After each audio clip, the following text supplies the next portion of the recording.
1857 ये सिर्फ एक साल नहीं है, ये भारतीय इतिहास का वो मोड़ है जहां जहां सब कुछ बदल गया। आज हम इसी महासंग्राम की परतों को खोलेंगे। और ये कहानी किसी एक दिन या एक घटना की नहीं है, ये तो दशकों से सुलग रही एक आग की कहानी है। हमारे पास जो दस्तावेज हैं वो यही बताते हैं। हमारा मकसद ये समझना है कि इसे सिर्फ एक सिपाही विद्रोह क्यों नहीं कहा जा सकता और कैसे इसने ईस्ट इंडिया कंपनी के राज का अंत किया। इसे एक ज्वालामुखी की तरह समझिए जो अंदर ही अंदर दशकों से उबल रहा था और 1857 में वो फट पड़ा। ये कहानी सिर्फ सैनिकों की नहीं बल्कि किसानों, जमींदारों, कारीगरों, उस दौर के हर हिंदुस्तानी के गुस्से का विस्फोट थी। हाँ बिल्कुल। तो चलिए समझते हैं कि भारत इस बारूद के ढेर पर पहुंचा कैसे। वो क्या राजनीतिक, आर्थिक और सामाजिक कारण थे? देखिए, यहाँ कई वजह एक साथ काम कर रही थीं।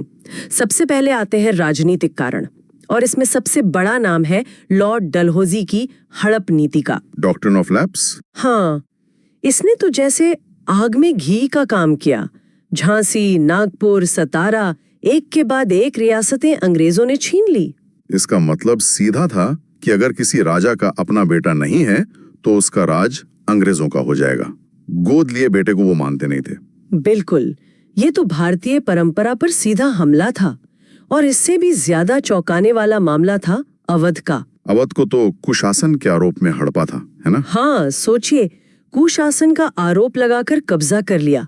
एक झटके में नवाब की पूरी सल्तनत, उनके हजारों सैनिक, कारीगर सब सड़क पर आ गए। ये सिर्फ एक राजा को हटाना नहीं था, ये एक पूरी अर्थव्यवस्था को तबाह करना था। सही।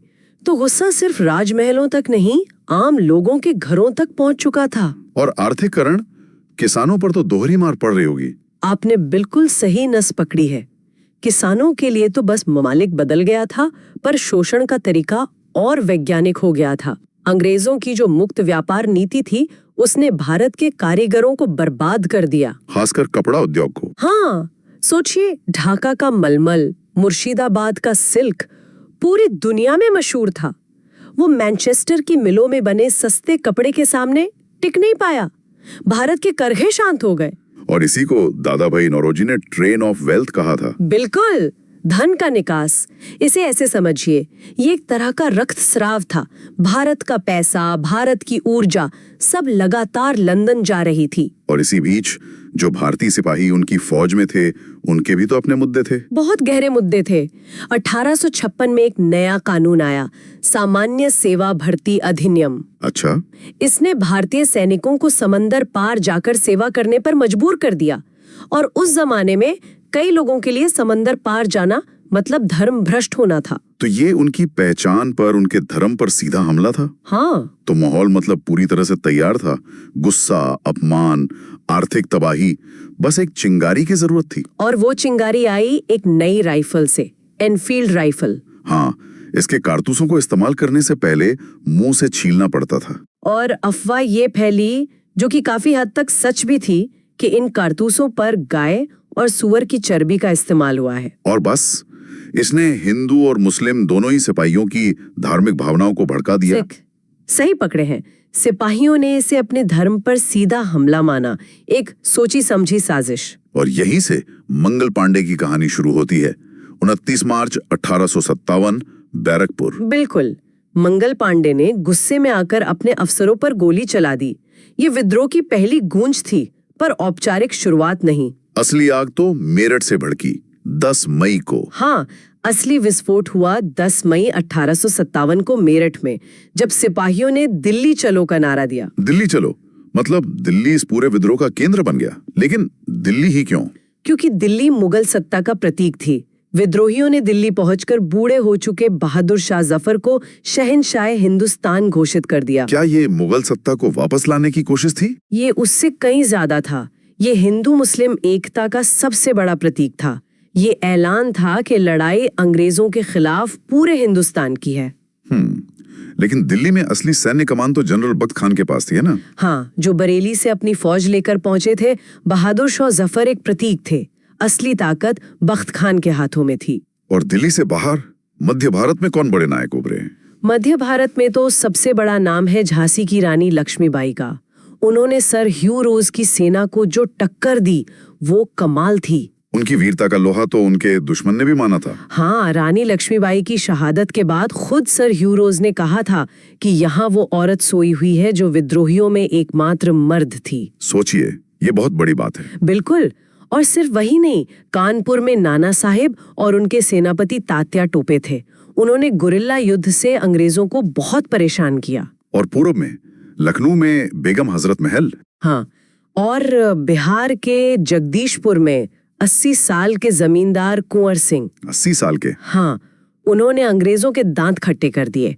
उनका शामिल होना ही ये साबित करता है कि ये सिर्फ सैनिकों का नहीं बल्कि जनसाधारण का भी विद्रोह था। तो फिर यही सवाल सबसे बड़ा हो जाता है, जब इतना जबरदस्त जोश था, इतने बड़े नेता थे, तो फिर हम हारे क्यों? ये विद्रोह असफल क्यों हुआ? इसके कई कारण थे। पहला, संसाधन। अंग्रेजों के पास टेलीग्राफ था, रेलवे थी, उनकी सूचना और सेना बहुत तेजी से पहुंचती थी। और हमारे विद्रोही पुरानी बंदूकों और तलवारों से लड़ रहे थे। सही। दूसरा, ये विद्रोह पूरे भारत में नहीं फैला। दक्षिण भारत, पंजाब, बंगाल, ये बड़े हिस्से ज्यादातर शांत रहे। और शायद एक केंद्रीय रणनीति की कमी थी। बिल्कुल, कोई एक सेंट्रल लीडरशिप नहीं थी। सब अपने अपने इलाके के लिए लड़ रहे थे।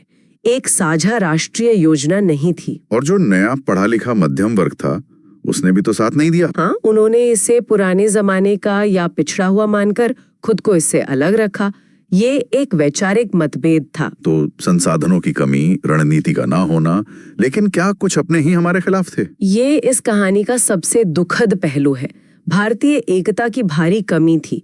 ग्वालियर के सिंधिया, हैदराबाद के निजाम, ऐसे कई बड़े शासकों ने विद्रोह में भाग नहीं लिया, बल्कि उन्होंने अंग्रेजों का साथ दिया। हाँ, अंग्रेजों ने तो इन्हें ब्रेक वाटर्स कहा, मतलब तूफान को रोकने वाली दीवारें। अच्छा। लॉर्ड कैनिंग ने खुद स्वीकार किया था कि अगर सिंधिया भी विद्रोह में शामिल हो जाते तो हमें कल ही बिस्तर गोल करना पड़ता। सोचिए, एक फैसले से इतिहास बदल सकता था। बिल्कुल।